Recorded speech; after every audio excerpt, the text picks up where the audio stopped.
In the summer of 1998, the Spice Girls had launched their biggest world tour to date, but behind the scenes, things weren't quite right.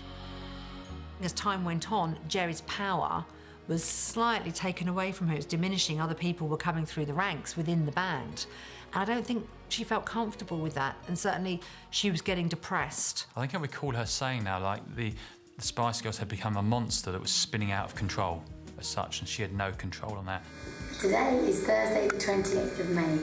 I'm in Paris, and yesterday I left the Spice Girls. Geri turned up at my door 2, 3 o'clock one morning in tears, let her in, and she's saying it's all over, I need to leave the country, I need to get out of here, I need to get away. It was very difficult, and I didn't know she was going, and I was a bit like, oh. We'd made a pact, me and her, that if she wanted to leave, she'd tell me, or if I wanted to leave, I'd tell her, and she just left, like, all of a sudden just vanished.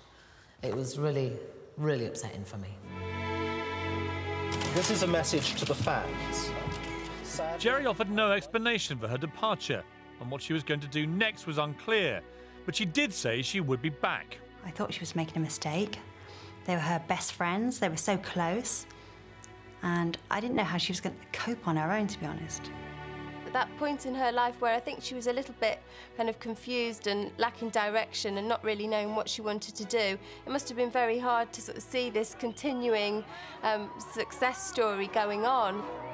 But help was at hand from her old friend George Michael, who, having left Wham at the height of their fame, knew exactly what she was going through. George rang her up and said, well, we had a house in Saint-Tropez, and he said, why don't you come stay with us? I encouraged her to not be Ginger Spice. So I'm like, we're going to get you some normal clothes. George probably helped her more with, you know, her career. In 1999, after just over a year out of the limelight, Geri made a typically show-stealing comeback performance for an old friend. Happy birthday to you. When Geri launched her solo career shortly afterwards, the message was clear.